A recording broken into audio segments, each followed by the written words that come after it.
Can we get some fries for the table? And we're back. Episode 2 of Fries for the Table with Clayton Peters and Mohit Rajhans. Did I say it right? You did say it right. One of the very few people that I've worked with that say my name right. Do they normally say Rajhans or Mohit? So I'm pretty much been in name jail my whole life. I don't have the luxury of having two Anglo-Saxon names. 2 first names.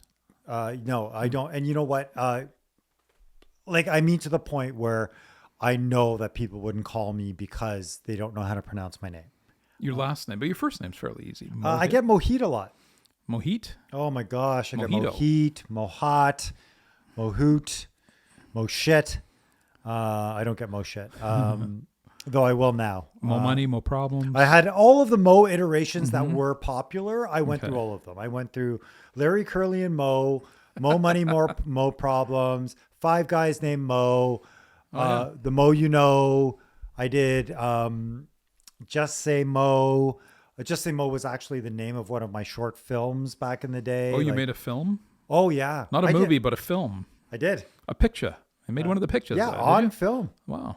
And I made actually another short film, the first 4K camera in Toronto I used just to see what it was. I did a lot of great things back in the day, all on other people's dimes. But the reason I'm getting to that was the name jail. So I've been in name jail my whole life. And I feel bad because my kids are starting to experience it now in terms of people not being able to pronounce their last names. And my kids... Wait, do your kids have like normal names or do they have Indian names? They have those, what do we call it? There's a name for it where you sort of have culturally agnostic names. I guess that is. So the names can be used in either context, a brown Indian context or a non-Indian context. Like Rowan is my kid's name. It's an Irish name, but it gets Indianized or whatever. Okay.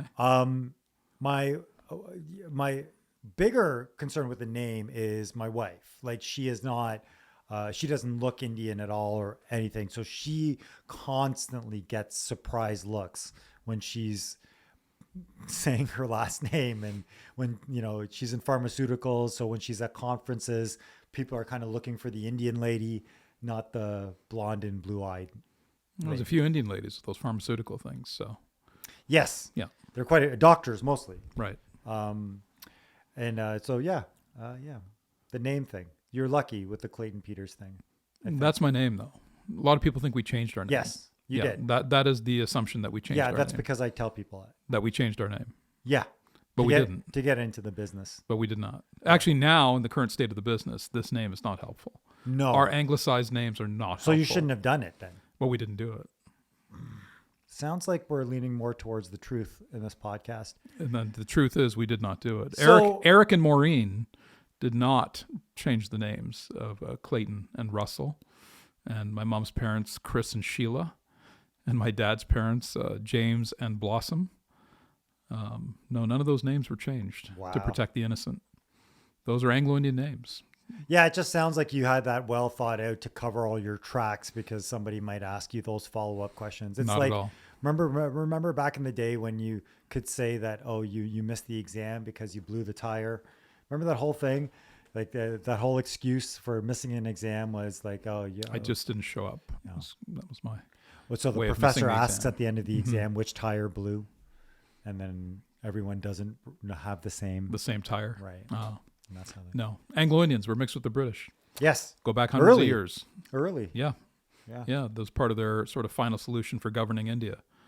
They realized that with 10,000 Brits, they couldn't rule over, well, at that time, let's say, 300 million Indians. They knew they couldn't do it. So they sort of instituted a plan of British soldiers intermarrying with Indian women. But if you talk to certain Hindu nationalists or Indian nationalists, they'll tell you that it was rape and pillage, which I'm sure there was part of that. But the general party line is that there was a plan to sort of have this in between group of people, which is what we were. We were middle management for the British, right? So we had anglicized names. We were Catholic or Protestant. My dad's Protestant. We're Catholic. And we occupied this mid-strata. So, we kind of looked Indian, but we spoke English as our primary language. So even in India, the first language for my grandparents is English in the house. Where do they live? Calcutta and Bombay and Burhanpur, which is where my dad's father retired to, which is in Madhya Pradesh. In Madhya Pradesh. And then in Madhya Pradesh, what would at Madhya. that sorry? Madhya. Madhya Pradesh. Call Are you yourself trying an to speak Indian. are you trying to speak better Hindi than me? Yeah. This is a different podcast then.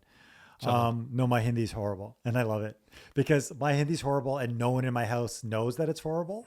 And so I speak it all the time. Did your parents speak Hindi? Oh, of course. In My the parents house? still speak Hindi. My parents not only speak Hindi, they unfortunately go between Hindi and English. Like everybody should know what both languages are. So they specifically taught you to speak Hindi growing up, Taught? No. No. We never sat at a table and learned anything. No. but you're fluent in it? Speaking? Yeah. And understanding? Yes. Amazing. I can't read it. Your brother? Oh, you want to hear something interesting? My eldest brother. What? So Wait, eldest, how many brothers are I there? have two older brothers. Yeah, I knew that. Yeah. No, you didn't. I didn't know. No. I've only met one. Yeah, you've only met one who looks like a younger version of me and somebody who eats better than me. But the eldest one is 7 years older. And so he was the first kid of immigrant parents in the 60s.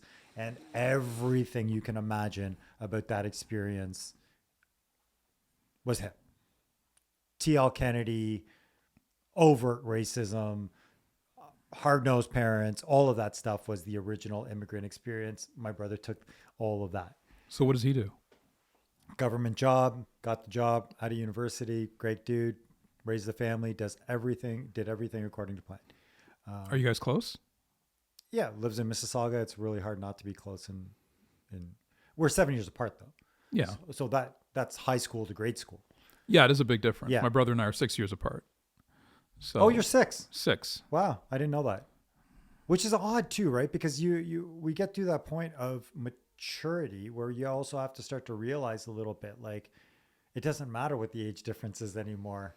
But we always think of ourselves like it doesn't really matter that he's 7 years older than me. We both have kids. We both have at this stage of our lives. That 7 years doesn't mean anything anymore. But in my head, he's always like 7 years older than me. So Yeah. And your middle brother, are you close with him? yeah. That's the one I met. Yeah. Yeah. What's his name again? Amit. Amit. Yeah. Amit style. Very, very nice guy. Very nice guy. Lovely guy. Surprisingly, the most educated one out of the three of us. When I say surprisingly, because he was the one in high school that did the least, and the only professional out of the three of us. He's an engineer, right? Engineer, chemical. Took forever to finish it. Can't Really doesn't know how to use his phone properly.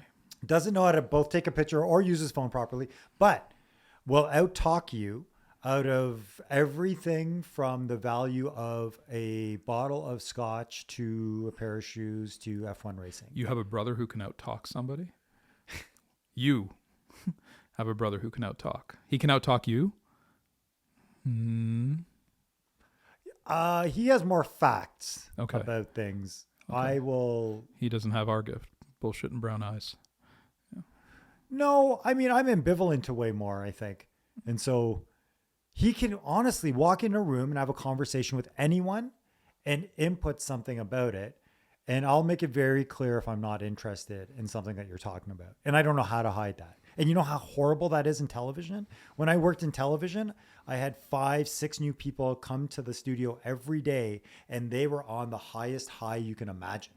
Right? This is a big deal for them. Yeah. This Anybody is a who- big day for them. live TV, all Yeah. that stuff. And half the time I'd be like, I don't care about the fact that you made all these plants sing and that you've done this choreography and that you've come to like, just get on air and make sure it's live. And I got a show to do. And so I'd feel so bad. But I generally think all the TV hosts are kind of like that. They don't really care about who they're talking to at any given time, do they? Unless it's like hard-nosed journalism where they've sort of sought out the story and they're crafting this interview or whatever it is. Yeah, I'll be honest with you. I've never had a moment where I felt like a host was really caught up in what was happening. I've always felt like the professionals that I've worked with have been really about themselves and how they come across in a situation. And so the reason I say that is Because I'm sitting right here and it's the same kind of thing. No, carry on. Yeah. no, I don't understand what you meant by that. But I know this is always a good time to. Where the professionals across from you are kind of caught up in their own thing. Damn, son. You should get your lips on that some more. You know your whole bottom lip like curls. It's amazing. You want more water? Why would you offer me water in our second episode? Well, you're thirsty here in our second episode, obviously. So my brother and I are very close, and I learned a lot about everything that From him. I'm into from him, but also how to avoid a lot of things, including, the types of people. I went to an art school because he went to TL Kennedy, which is sort of like the local school versus the bus him to somewhere where he's not going to get in trouble. What art school did you go to? Cawthra Park. Oh, was Cawthra Park an art school? Yeah. I didn't know Still is. that. Yeah. It still is. And it was absolutely phenomenal, like to go to a school like that. But I also grew up at a time when South Asian gang culture was starting to become very big. And so when I would be at Square One and I was hanging around with my high school friends, it was a mosaic of people because that's what was in the arts. But then the brown side of things were the thugs and the booming systems and the the children of the import exporters. But wait, this is in what, the 90s? Yeah. This is day jams. Did you Yeah. No, I didn't. No, you didn't. No, I did not. No. I did not. Should we explain what day jams are? Yeah. So for the Indian kids in the GTA, specifically the suburbs of Toronto, Started UK though. did it? Yeah. Okay. They were so their parents were pretty strict, right? And they weren't allowed to like go out at night because they should have been studying, and Right. especially the girls. Girls, that was a shortcut to prostitution by going to clubs at night. So they used to have The the theory day. was. The theory was, yeah. The opinions expressed on the So they used to have the day jams. yes. I remember specifically in Mississauga. But then it was really controversial because the uncles would come along with their video cameras. Yes. And while the kids were lined up outside the club, they would actually videotape them as evidence to share with the families to see who they could identify Yeah. as participating in this crazy, indulgent, decadent Western lifestyle. Yes. So would start sort of 1 o'clock after lunch and go till about 3:30 or 4. Also the birth of a very interesting music scene within that culture, because it brought together all of the different types of Indians under one roof because of nothing else but the color of their skin. But remember, that's West, that's Punjabi, that's everybody. So you had a little bit of reggae and a little bit of Bhangra, as they call it, or Bhangra, as and all of that. And that became a music scene where eventually the Energy 108s and stuff like that in Mississauga, those were the same DJs that were originally spinning to all of those types of people. So as funny as it was and all of that stuff, it was really the birth of another type of cultural movement. Calypso huts and all of that stuff that started after. Sure, we might not have partaken in it, but really, like the starting from scratches and all of that stuff came from the day jams. Yeah, DJ Jitten. I don't think Scratch did day jams, but I think that like the music that he played, a lot of it, the early reggae stuff, etc., were as a result of the Caribbean community and stuff like that, and those came from day jams. Like I remember distinctly the guy from Calypso Hut or the owners originally being day jam promoters. Really? Yeah. Huh. Yeah, I didn't get that. I didn't do that at all. That was well past my time. And I didn't understand just sort of hanging out with just Indians. It never made any sense to me. Like you said, you had a diaspora of people from Cawthra, but I never, even when my brother started hanging out with all these Indian dudes in like the 90s and late 80s and stuff, I'm like, what are you doing? Like, I don't get it. Like, So not even in your area? No, in Brampton, growing up, we were part of the first wave. We were there in 75, right? We were the first wave of Indian people to move into Brampton. And so I can literally name off like the Indian dudes I knew on that I hung out with on one hand, right? It was like Aubrey Fernandez, Glenn D'Souza, they were going and things like that. And And I didn't make the joke. I yeah, didn't make the joke. they were coming and going. Yeah. And then a few other guys, but that was it. Right. And then the other Indian kids that were coming in were so on the refugee tip that it was just like it was a complete disconnect.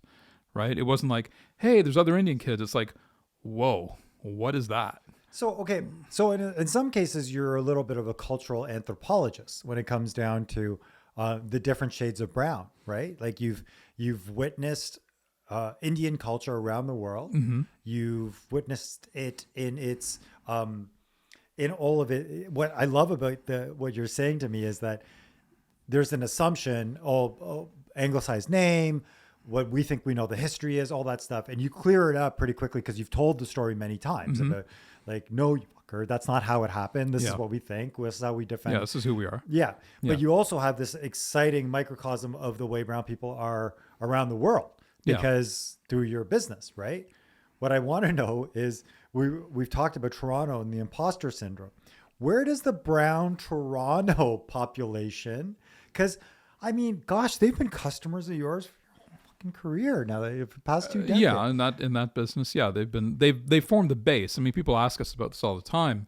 You know, like, oh, so when you go to like Norway, is it just Indians? I'm like, no, because they formed the base of the fan base, but we couldn't have built and sustained the business for this long with just Indians.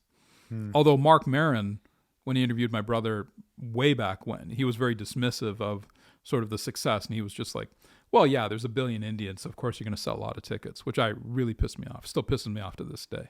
Mark Maron said that. Mark Maron said that. Yeah. What year was this? I can't remember, but I remember it quite distinctly, and I remember how annoyed I was by it because it was so dismissive of the work that we've done. Right. Right. And so yeah, so we see Indians everywhere. Yeah, and it must be. It's funny, right? Because I know what the head nod feels like. I've been the person who's been nodded to, and for anybody who doesn't know, there is this really weird thing where brown people will kind of nod to each other as an acknowledgement if they're one or two of the only people in the room. That's right. It's like, it's the old, hey, if shit gets real here, I got you. Yeah. Right? Do you see me? I got you. I used to think, honestly, it was a myth. But until I started going to actual industry parties, and you know who started doing it to me was Jagmeet, the NDP guy, NDP leader. Okay. So when he first started in politics, he wasn't like a rock star. He was just one of the only people wearing a turban in the room. And so he dresses really well, that guy, I got to say. He dresses really well. And to be honest with you, he's a really nice guy. Yeah, I've seen that. I've seen that. Not a big NDP guy, but yeah, he's a genuinely nice person. He seems like a good dude. And you wish the best for him as a result. Yeah. And I've met shitty politicians before. Yeah, and it's called being a politician. Yeah. What's that? Being shitty is called being a politician. Yeah. Yeah. So I don't know where we got onto this, but the head nod, right? Yeah. Have you ever been to a place where everybody felt like an alien? Well, I've always felt like an alien my whole life. Oh, you felt like I felt like an alien. Yeah. I've always felt out of place. Do you think we can get a filter for this shot where you can just put the alien filter on? No, I've always felt like that. I've never felt like I fit in anywhere. So, you know, it's... So you're never fascinated by a group or fascinated by a group of people and been like, I don't know. All I can think to myself is sort of, let's say in Texas, right? All of a sudden seems it's just people wiling out. Texas is so Indian. Yeah. Texas is mega Indian. I love Texas, actually. I really like Texas a lot. Texas, when you're driving through sort of the suburbs of Dallas and Houston and stuff, it looks exactly like Mississauga and Oakville. Really? It looks exactly like up here. It's amazing to me. Yeah, Texas is really fantastic, actually. That's interesting that you chose Texas. But if you want to talk about where you feel like a complete alien, where people seem alien, you go to places like Japan or China, right? And if you've ever felt like an outsider all your life and everyone's speaking like this other language that you have no concept of, you can't read it, nothing. There's something, I don't know, that was very strange for me, but I felt like, I felt very comfortable there. Because I felt like an alien here, so now I go there and I feel like an alien there. But for some reason there, it makes me feel like, oh, okay, this is cool. Huh. Right? Yeah, it's a strange little thing with me. One of many. I don't think I've ever felt comfortable traveling. And so I don't think I've baked it into any... I think we both have worked in the peripherals of an industry where if I really wanted to, I could probably have been on a carpet in LA and done that and done all of that stuff if I continued to work with the hustle that I had. But I just made a mental block about maybe the imposter thing again. I just never had this deep desire to travel. When you were kids, didn't you guys go back to India at all? Yeah, we did standard road trips. But did that not get ingrained? Did that not get ingrained 100%. into you about going to India? So like that was, you got to take 2 different flights usually to get there, and, Yeah, 3 sometimes. 3 sometimes, and you're changing planes in weird All of countries and stuff, and that for me, going to India and going to the UK really infused itself into me. Yeah, I have traveled, but I've never Baba, I got it, Baba. And I've never had that in me. I've never even the Mexico 1 week retreat with the kids. Great. That's great. Everything's been good to do for the time. I've been to the UK. I've traveled through Europe. I've done the things that I've wanted to do. I just have never wanted to bake it in to my life. And I'm envious of the way you've been able to. Obviously, your profession has dictated it, but I've been envious of the fact that even just your Japan trip recently, the fact that, mentally you thought about it and you made it a priority. That was amazing. I've never been able to do that. That was the first time doing it though, like that. I've always traveled for business. Yeah. Right. And then of course, you're married, you travel with your wife, you travel with your kids, you go all over the world and stuff. But the Japan trip was the first time I made a conscious trip to go on my own. Well, I went with Yoshi. The comic. Hey Yoshi, Mohit, say hi. Hi. Say hi. Okay. I saw Yoshi on something recently. He's all over. Yeah. He's awesome. He's The awesome. show I saw him on. Yeah, no, Yoshi's amazing. So we made a conscious trip of these 2 middle-aged men to go to Japan. Right. And it was incredible. Absolutely incredible. Great food. Great country, architecture, everything. It is one of the greatest places in the world. The people are fantastic. And I highly recommend it. But that was really the first time I've ever done that, where I broke off from the tour, said, okay, we've got a week off. I'm going to go to Japan. Now that you've got back on the road and traveling, got the itch, you've done something that most people haven't done after COVID. You've been out there. What was the biggest difference to you looking around about the way the world's opened up?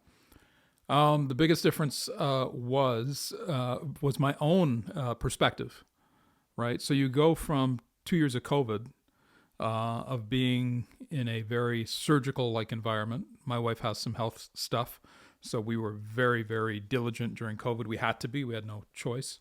And you were home the whole time. I was home the whole time. Yeah, I missed out on a lot of stuff, like Right. in the States and things like that. I just did not travel. So, and just for clarity, you live with your family in Toronto, even though your business is global. Oakville. From a privacy perspective, I didn't know if you wanted. Yeah, but the point is, you don't live where your business is necessarily. No, and I've never had the need to. Okay. Ever. Oh, so you Ever. never lived you never lived in LA or New York or, No. Oh, I never realized that. No. It was a conscious decision not to live in LA. My wife and I talked about it in early days. And the discussion went around the fact that if we were doing a sitcom and we were in season 2 of a sitcom, then maybe we would consider it. But otherwise, it would be it wasn't like top of our list. But what's odd about that is, when I was a kid, the one place I always wanted to live was California. Really, really strange that I never chose to live there, and then consciously decided not to live there. Because when you're a kid and you'd watch all the Charlie's Angels and all the Aaron Spelling shows, Yeah. and Even Three's Company. excuse me, Three's Company, any of those shows, when they showed LA, it was just beautiful. Yeah. Right. And we're here, in the winter, and how shitty things here are in the winter. Right. And you're seeing all this bright sunshine and palm trees, and all the women are beautiful, and everyone's got nice cars and cool clothes. And you're just like, this must be some kind of paradise on earth. Right. And when I was a kid, it was like my dream to live in California. But we've talked about imposter syndrome before. Were you not worried that by not being out there, you'd be missing out on anything?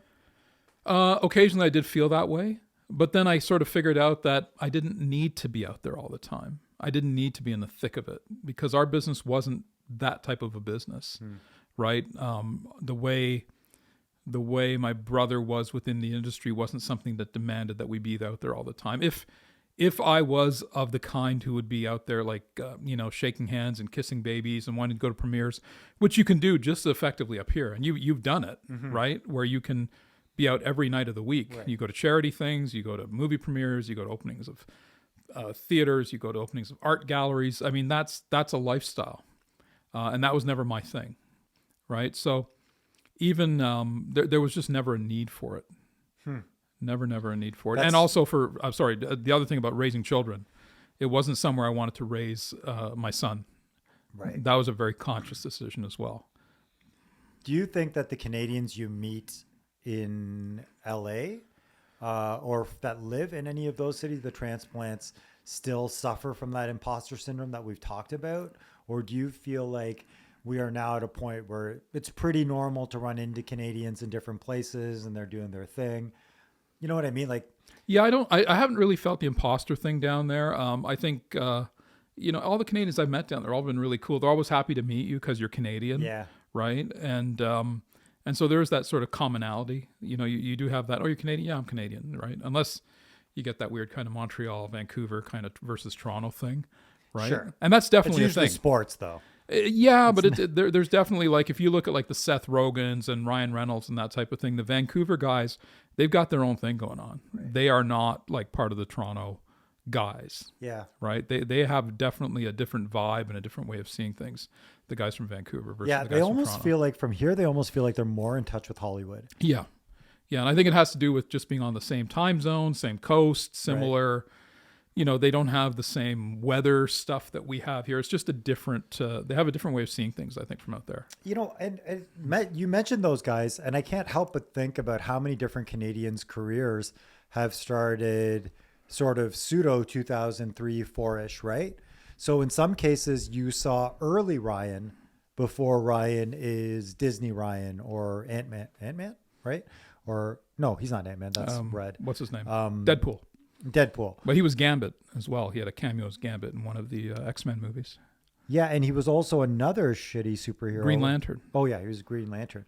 I guess shitty's not the best way to get No, but... Are we ever going to have guests on this show? We might at some point. We get sick of each other, run out of things to talk about. That's my number one fear. Is bringing a guest? No, is us looking at each other blankly. Oh. It's sort of, before we started doing this, that was like the thing in my head, was just me sitting staring blankly at you. Okay, well, we'll prevent ongoing fear. The Bublé's and all of that. Bublé's awesome. Yeah. Bublé's an awesome dude. But it's so interesting to me because at first when you'd meet a Bublé, they would look at you and stop and say, oh, I totally know who you guys are. And then over the years, you might see them and see them and see them and then start to realize, oh, their star like rose way. Is there anybody whose star rose where you were just like, how did that happen? Like, no, I haven't really questioned anyone's star rising, right? I'm always amazed by the level. Yeah. Like Bublé is one of those guys where he is just massive. Like his arena touring and the amount of money that he makes. And when we met him at the Junos, in those early Junos, which was maybe 07, 08, and he was just coming up, right? And I remember him telling us the story of like, like the year before, like he was telling me the story of how he was like ruffling through his sofa cushions to get enough change, right? To buy some weed, right? Yeah. Not that he does weed. I don't think he does. No. Maybe he does. I don't know. It's legal. But yeah, it's legal in Vancouver. That's right. You have to. And he goes, but he himself said, I can't believe like what's happening with my career. That's amazing. Yeah. And he is genuinely one of the funniest dudes you'll meet. I have met him. Very funny, super easygoing. And he's got a great voice. Yeah. And he doesn't take himself too seriously. No, not at all. Yeah. No, not at all. He's a great dude. You know what? I'll tell you what ends up happening to somebody like me, though, is that I have ended up seeing so many of the people that wanted to be Bublé and wanted to be Reynolds and so those people have done, breakfast television when I was there as the, something else band or an actor in an indie movie. And I could never, ever pick apart who was going to be like somebody of fame or somebody that you're never going to hear from again. And sometimes I was in cases where I was like, that guy's going to be huge just by his aura and his ego. Yeah. Never going to film again. Yep. And then some people were just like, what? I'm like, Listen, people must say that about us too. Oh, I know of they course. do. They say it all the time. Dude. And I remind my brother about that all the time, because sometimes he's like, he'll get get a little bitter on somebody. He's like, fuck, can you believe they gave that to that guy? And I'm like, dude, do you realize how much stuff you do where there are a room full of comics back home? Can you believe they just gave that to Russell Peters again? Right. They're saying the exact same thing about you that you're saying about all these other dudes that you are getting, maybe a little jealous of or whatever it is. So yeah, you just can't tell. It's funny though, right? Because you do recognize that the other way around is more common. You have way more comedians that are jealous of whatever even like 1 year of touring feels like, one special on thing feels like. So to hear you talk about that vulnerability is probably a shock to most people, because, when people describe people who are top of their game and what they've been able to accomplish, you're often mentioned. The crew is often mentioned. Your team is often mentioned. Your brother's often mentioned. But I want to ask you something about that. How many times are you in a situation where people are just asking you how you do it? Like, I'm Mr. Manager, give me career advice. Mr. Up and coming comic, show me how to do everything. It's not so much the show me, but I have been mentoring a couple of guys here in town who are good dudes, and they share a lot of similarities to my brother and myself, helping them along. And they're out there just doing their own thing. And that's the number one thing I think people like about our story, is that we just kind of did it. Right. We did it without a network behind us. We did it without any great large touring company, without any studio or record label or anything like that. And we just did it. And we beat the odds. We completely beat the odds. And we beat all the naysayers who said we couldn't do it. When we first started touring, everyone said we couldn't tour on our own. Right. You couldn't make your own rules. You couldn't own venues. There were all these rules and all these things that we could not do. And we're like, we're just, ignorance is bliss. But I personally think that formula you've empowered people to do now. And that might be overstating it, but I do think that there are people who will tell you about the Kevin Harts of the world and the Chris Rocks of the world, and they do certain things, but I don't know anyone prior to you that was taking the arena, right? Like, and taking the venue and doing certain things from a business perspective. I remember picking up on it on your docs. Like, remember you did the extra scenes in one of your doc specials? Or we've done a few of those behind the scenes. Like that's where I picked up on it originally, going, oh, like Clayton's not back here showing numbers of the merch. He's really deciding, oh, the capacity was X, the numbers were Y. This is what we got at the gate versus this is I could see that side of the business that I'd never seen. You know what I mean? You guys let people in. It's a very working class way of doing it. It's very, very roll up your sleeves and just do it kind of a thing. There wasn't a great analysis done while we were doing it. It was just like, oh, we're going to do this. And just kind of like a couple of dummies go, okay, we're going to do Air Canada Center. Well, okay, let's do that. But there was, like, when I was there, I wasn't sort of, it was just work. To me, it was just work. And that's actually a big, if you want to talk like the occasional source of conflict between my brother and myself and people who come to those shows, the local shows, for me, it's work. Yeah. Right. It's like, this is my office. I'm working. And people are like, hey, can I come? Can I come? Can I come? Can I hang out? Can I get tickets? Yeah. And I always use the analogy, like, if I was in the diamond business, right, and we were having a sale, are you going to come and say, hey, man, I hear you're having a sale. Can I get some free diamonds off of you? Right? Because when I look at all those people on the guest list, sorry, I got food in my mouth. When I look at those people on the guest list and things like that, I basically see dollar signs above their heads. Sure. So we've got 200 people on a guest list, right? Times it by, even if you go on the $50 a ticket, right? That's a lot of money, right? And they're like, oh, we're here to support you guys. Well, you're not really, right? And for me, it's always like, even my brother's like, well, why don't you just relax and have fun? I'm like, because this is work. Yeah. When we do the Toronto show, it's the best day of my life and the worst day of my life. It's the best because it's a major accomplishment when we do like a Scotiabank, right? But it's the worst because I can't relax. I can't enjoy it. And then when I see all the people just kind of, there's a strange thing that happens here in Toronto where you get all these sort of middle-aged men coming backstage, and even though they might have been at my brother's house the night before or had breakfast with him that day, if they can't get in the dressing room, they get all petulant and act like children. It's really amazing to see. Huh. They're like, what do you mean I can't go in there? I go, dude, it's packed. Like it's swelteringly hot. Right. Right. And so you we've just got said hi to 'em. aunts, cousins, all kinds of things in there. And they get really, really vexed about not being able to go into the dressing room. Yeah. I've seen it. It's funny, right? Because I've seen it right from the Comedy Nest right to Air Canada Center. And I know I duck out quite a bit when I've been backstage at any of your events and or anybody's celebrity, like anybody who has of a name, or I've been a guest of the artist.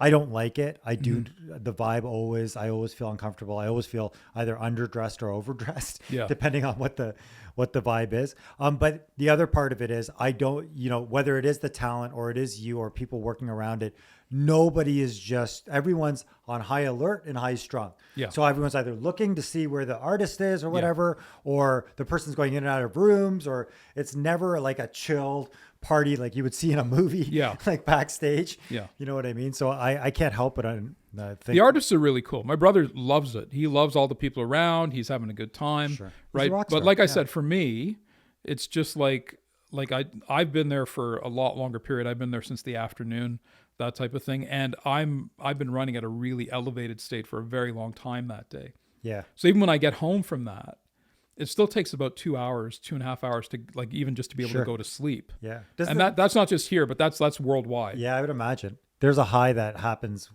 from the show, right? You're at a heightened state. Like most people, if they're working normal jobs, they get up in the morning, they drive to work or they get on their computer and they work all day from, let's say, 9 to 5, and then they're done. Whereas our day starts at basically 5. Right. Or 7 or whatever you want to call it. And it goes till midnight, 1 o'clock. Right. So then it's not so easy to just kind of go back to the hotel and fall asleep right away. You're in this sort of, you're buzzing. Yeah. You're buzzing. I mean, isn't that the same thing that would bring, comics to the breakfast place at 4 a.m. and all of that stuff, like the food joints after and all. Isn't that kind of... you go to friends, like they go out and they stay out all night. So that is sort of the norm for comics and entertainers and theater people and stuff like that. They end up you're exactly right. They go to those breakfast places till 4 a.m. Yeah. And that's kind of fun. That stuff's pretty cool, actually. It is kind of fun. And that's got to be part of the coming down part, right? It is part of the coming down part. Yeah. I remember I ran into name drop Lennox Lewis right after the taping of your special. And it was at Fran's and it was with, I think, one of the other comics or whatever. And it was very much like, you guys were just you just performed in front of all those people and now you're just here, but it's part of the culture. One of the things that always drove me nuts about the actual culture of comedy is I never felt like I saw anybody writing, and it always threw me off because I would see these comics socializing on TV or, a documentary and stuff like that and having all those chum sessions and all that. But I never see people like really fucking massaging their shit and so in the process, and it always made me think it's either really easy or you're seeing them for that window of time, right? So you're seeing for like an hour, 2 hours, right? Yeah. And they've got 22 hours of the day, where that's all they're thinking of. And some of them write. My brother doesn't write a thing down. He doesn't write anything down. Not a stitch is written down on paper. Like nothing. Like not a thing. Like Jerry Seinfeld and his legal pads and all that stuff doesn't exist. What? At best, he'll look at his phone. He'll have one word for each bit to give him the sequence. So we're not going to go down this path right now, but just for clarity, what you're saying is that 5 specials deep. Yep. 5 more. 5.5. And there's nothing given to a director. Nothing. I don't believe you. This goes back to the Clayton Peters name thing. Nothing but truth and facts over here. So far, and I can't lie. Just to be clear, I can't lie. I'm not a good liar. I can't lie at all. I'm a terrible liar. I cannot tell a lie. Okay, so walk me George through Washington. Just down the chair for the context of anybody listening. Yeah. In order for Robert Townsend to direct Eddie Murphy Raw, there was a script in which Robert Townsend was going to direct Eddie Murphy Raw. Well, what was Robert Townsend directing of Eddie Murphy? Eddie Murphy's on a stage. Yeah. Okay. Robert Townsend isn't in front of him going, okay, let's do that again. Go back and say it louder, emphasize this word, emphasize that word. You should be standing over here when you tell this joke. You'd be standing over here when you tell that joke. Any director in a comedy special, not to minimize the work that they do, because often they're running, anywhere from 10 to 20 cameras in a venue. But they're not actually directing the artist. They're directing the cameras. They are directing the photography. They're directing the angles, but they can't, as I always say, once my brother gets on stage, all bets are off. There's nothing else I can do for him. I can't sort of slip him a note and say, could you stop that? Tone down Could you tone down that? Like, I've seen him go down rabbit holes, and literally going, all right, enough with that. I'm literally backstage going, all right, enough with the thing, with the guy in the front row who's giving you the guy in the front row who's giving you nothing. Enough with that guy. You know how many Let's move people on. are so proud of being the guy that was picked on? Yeah, it's a thing. It's a thing. But ultimately, a director of a comedy special, there's not much they can do. Is the comedy special dead? No, it's not dead. It's not dead. What at all. has to happen to not make it look like everyone is on Amazon? Because they're not. They're just not anymore. And Amazon is the worst example you could possibly give. Amazon is the warehouse at the end of Indiana Jones where they put the Ark of the Covenant, where they roll it in after that huge battle to get it, and they put it on the cart. We can't get the rights to and any they of take this, it and so they take it just to be clear that he's describing something that we can't show you. But we can describe. We can. And everyone's seen it. I don't know. So if you have it, then you're an idiot. Probably. So you can find it on Amazon. no, ironically. don't go to Amazon because Amazon sucks. But it's on Amazon. Yeah. Okay, we have a The whole special on series. Amazon that they consume material. They have a giant warehouse full of stuff. Even now, do you watch Amazon? Yes. Because you watch Hindi movies on Amazon, don't you? You watch your Bollywood movies. Why? I feel like so if Indian. anything I'm going to be bullied about is the Bollywood. And It's not bullying, because it's fascinating to me how anyone growing up in this country could sit back and watch a Bollywood movie and really love it. Let me just put like a further nail in the coffin. I know about I know you will do. Tell you about the movie. Okay, but you know what's really gay is you listen to it in your headphones when you're running. First of all, I don't know what that has to do with being gay or not. But I'm glad that you brought your 1970s framing. Boomer mentality. But you wait. Do you listen to Bollywood when you're running? don't you? 100%. That is wild. Here's the best part. I live in a predominantly white neighborhood, and I must sound like a freak show singing it out loud sometimes. But I also sing Shabba Ranks. So ting-a-ling-a-ling. Like, you know what I mean? Like, I hear you.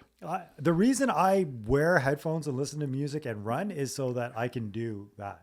I can sing out loud. I'll sing The Cure. I'll sing all of it. But back to the Bollywood thing. Special place in my heart, obviously. But one of the What's weird your thing- favorite Bollywood movie? My favorite Bollywood movie, ironically, is a movie called Black. It's with Amitabh. You and I have had that discussion. Yeah, go on. But that's not the point. And who's in it? I want to write a book. Amitabh Amitabh Bachchan.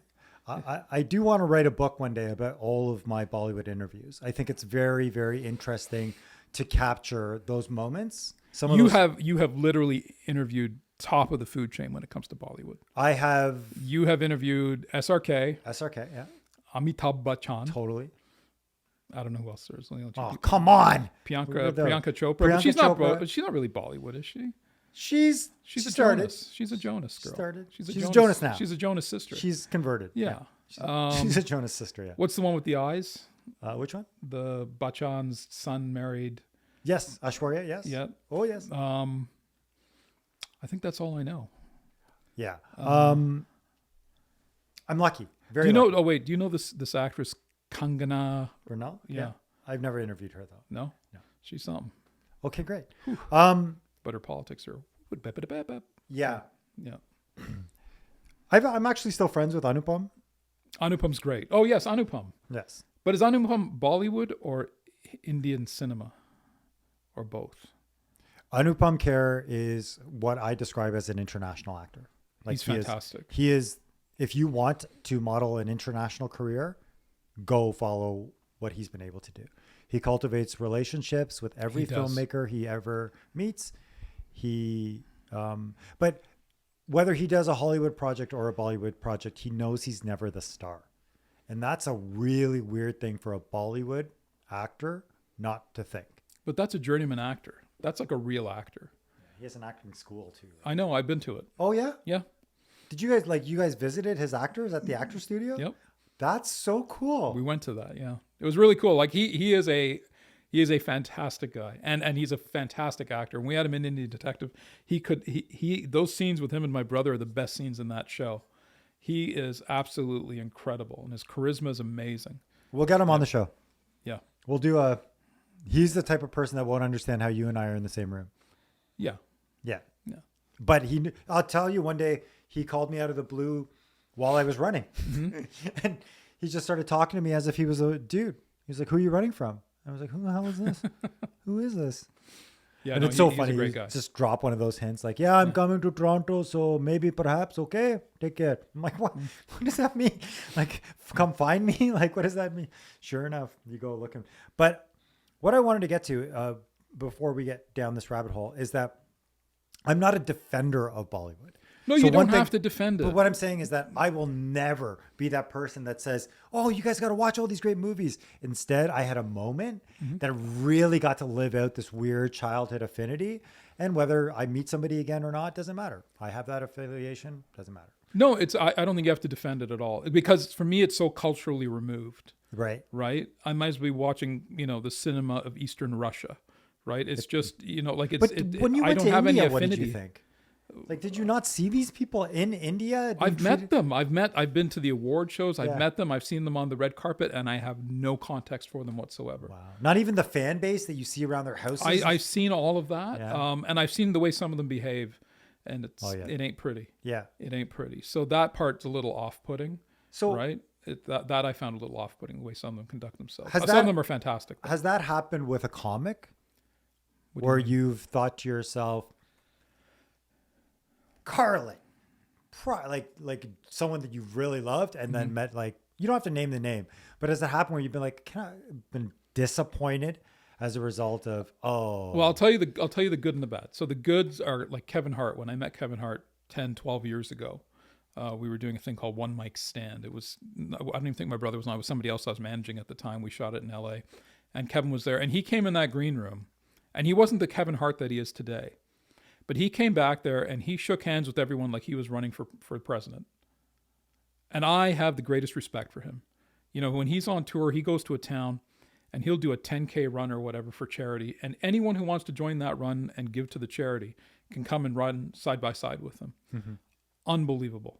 Like, to me, that's just like, oh my God, that's just incredible. do you know my story about that? No, You don't know the story? I do not. You're not teeing me up for my story? No. Remember, I sort of know you. I got to tell That you was the story. other name that I thought of for the podcast, by the way, was sort of. Yeah, why don't we go through names that we thought of? Okay. That didn't- But do you want to tell your Kevin Hart story and then? So it's interesting that you mention that run Mhm. because during Caravana one year, 2013, 2016, maybe it was even, he was the comedian headlining OVO Fest. And I woke up that Sunday morning and he had tweeted out, "I'm going for a run. Toronto, who wants to join me? Meet me at the exhibition." I was awake. No one was awake in my house. I had nothing to do. Hopped in my car, drove down. Sure enough, there were about 50 of us. He came out, gave us all T-shirts that said "Run with Heart," and we all ran. It was the first organized run I'd ever done. It was the first time I'd ever signed up for anything, which I didn't sign up for. And obviously, I'd never run 10K at that point.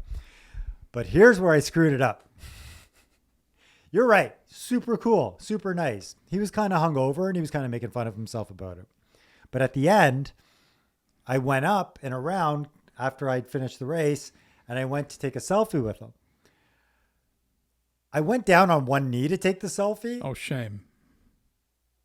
And you could tell by the way the selfie was taken that he wasn't too impressed with the fact that I went down on one knee Shame. to take the selfie. So Shame.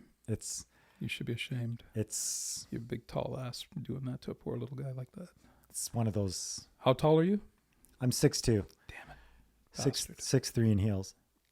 But Kitten yeah, heels. so I ruined my Kevin Hart moment by Going down on he's one knee. really short, man. I wanted. He's that really short, selfie. but he, honest to God, he wants it so badly, and I'm so happy that he has it because he deserves it, and he's worked so hard. So he was a lovely guy. Yeah, Chappelle, awesome guy. Awesome guy. Yeah, I saw him a couple of years ago at the Comedy Store on Sunset. And he'd walk by. He was with a bit of an entourage, some Netflix people and Live Nation people with him. And he saw my brother around the corner, and my brother's like, "Oh, my brother's back there." And he, did a full. He made sure to he stopped what he was doing, come back to give me a big hug, because we met in Toronto in the '90s when he was shooting. What's the weed movie that he shot up? Half Baked. And we were hanging out with him at the Sutton Place wow. when at his hotel and all that kind of thing. What's his face directed, right? I don't know who directed it. What's the Full House guy directed it? Not Stamos, the other guy. No. Yeah. No. Like the butt of every joke. The dad.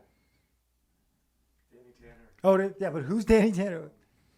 Oh, I know who you're talking Yeah. about, and I can't think of his name right now. Wow, this is what. Yeah, so that's where we met him first. Anyway, we were all half baked. Yeah, not me. But yeah, Chappelle's an awesome guy, and most of the other comics I've met have been really, really cool guys. You didn't have a disappointing one where Dave, you were... what's his name? Larry David, Oh. who I love. Oh. I love Larry David. I love Curb Your Enthusiasm. I love Seinfeld, the TV show, the guy. You don't like the guy? I met the guy. Yeah. Yeah. Most people that meet the guy don't like the guy. And I don't like when I see him like on things like on Howard Stern and all these other interview shows where he's Why? Because he's not genuine? He's pontificating about comedy and all this kind of thing. It kind of gets on my nerves as I sit here pontificating about comedy. Bob Saget. Bob Saget. Didn't he direct Half Baked? I think he did. I'm not sure. Yeah. I'm not sure. He's in the movie. Is he? He's got a cameo in it. I think he directed it. Dave Chappelle, great guy. You were saying... but Larry David was we were at a charity thing for George Lopez, and Larry David was there. I mean, everyone was there. Magic Johnson, Samuel Jackson, Sheila E. Like it was incredible, the number of people that were at that thing. And Larry David was like, I was like, holy shit, that's Larry David. So a couple of black guys that were with us went over to take a picture, and of course nobody says no to a black guy when they ask you for a picture, right? And then I went over and asked for a picture, and he was chewing gum, and he was sitting there, and he's like, and he popped a bubble, and he's like, all right. And he gave me, and he stood up, and he just stood there, looked at the camera, and then sat down again. But he did not want to do it. Seinfeld didn't want to do the picture either. I got a picture with Seinfeld at something else, and he wasn't that keen on it. Neither one of them understands the fan sort of wanting to take a picture with them. That was disappointing. Yeah. Andy Garcia wasn't that great either at that thing, but whatever. I was at a party once, and George Clooney, name drop, was there, and he was really, really good about taking pictures with people. And then I kind of went in at the end. On one knee? No, this time I was fully kneed up. Okay. I was kneed up, and he said no. Oh, really? And I was like, and I kind of just walked away, and I didn't know that. I felt really awkward because he was just like, he just went, and he just kind of, wow. And I was like, what a dick. And it stuck with me because the girls from that night all had pictures with him. Pictures with him. And there were BlackBerry days. Like, it was all shitty pictures anyway, right? But it still bugged me. And then you can imagine, I hated everything he came out with after. I was like, and I was a film critic. Yeah. I was a film critic, right? So I was just like, fuck Clooney, fuck this, fuck that. But let me tell you where he got redemption with me, okay? So Clooney in 2018 is back at TIFF, and my daughter and I are randomly leaving the Toronto Blue Jays game. And we're walking back behind an ice cream place, and he happens to be leaving a photo studio from the back door with, I want to say Vera, whatever the co-star Vera was. Farmiga. I want to say her, but it wasn't Up, or it wasn't that movie. Anyway, comes right over to my daughter. Hi, sweetie, because she was just kind of there waiting. Yeah. She's and there was paparazzi there. Yeah. They have a full interaction. How are you? This and that. Hey, where's you? Here, let's take somebody take a picture of me and this little girl. Yeah. I swear to, I was like, am I being set up? I've literally said the shittiest things about this actor, and you just, first of all, made my daughter's day. Second of all, made my day. I couldn't, I was, honestly, it was one of those karma things where I felt like he did that entire thing just because of me. Felt like shit. Oh my God, I felt like I tell everybody about how much of a nice guy he is now. He always seems like a really nice guy. Did Man, you shit on his movies? Did you shit on Out of Sight? Out of Sight's fantastic. No, I did shit on something that I thought was really pretentious right after, thinking Solaris? No, he he was the astronaut. I like that one. Yeah. Him and Sandra Bullock. Yeah. And there was one he did right after, I think, with the Coen brothers, where I was like, he's done. But anyway, the point is he redeems himself. He redeemed himself. And I have not heard anybody speak bad of him. No, he always seems like a super cool guy. I really admire him. I really, really admire him. Yeah. He's one of a handful of Hollywood stars. And we're going to have one of those situations where we're going to be able to talk about people, but it's more interesting too to talk about the people that what happened to, right? Like I've had so many people, even when Gilbert Gottfried had died, rest in peace, I had one of those situations where I was like, I don't remember the last time I thought about Gilbert Gottfried. And I'd interviewed him, I booked him, and all that sort of stuff. Like I remember him from the Third Base videos, but it wasn't until he died that I was like, oh, I have not even thought about what happened to Gilbert Gottfried. He was in an Eddie Murphy movie. What movie was it? Beverly Hills Cop 3. And I thought he was Chinese. Okay, well, that's a different... I'm serious. No, I did. I thought he was Chinese. I did not know that he wasn't Chinese. I honestly thought he of his was accent? just his look. Oh. He had a look about him. Yeah. But I honestly thought he was Chinese. I didn't know he was Jewish. I didn't know because I didn't know who he was. I didn't know who Gilbert Gottfried was at that time.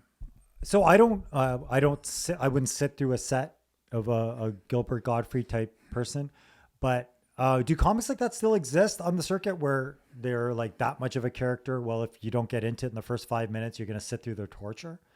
Because some character like, they're all kind of characters in Yeah, one I way or guess so. another. That's they all true. have their own sort That's of way true. of doing things. oh, anyway, where are Okay. we in this conversation? We are at the end of episode 2. I think we're starting to find our rhythm. I'm feeling good. I feel like we've redeemed ourselves a little bit for episode 1. My mic is dropping as I speak. First of all,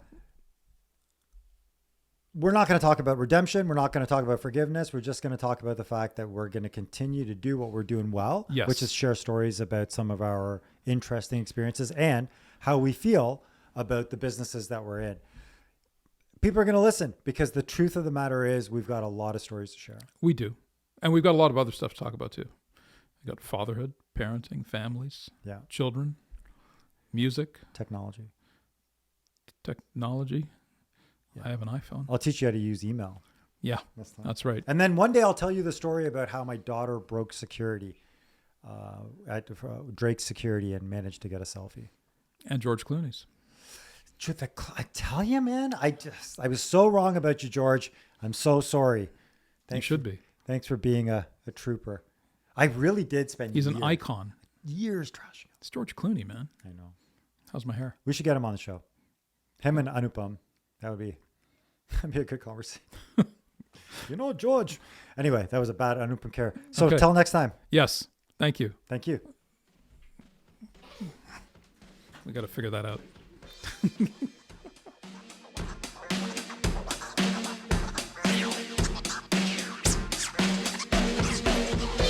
Can we get some fries for the table?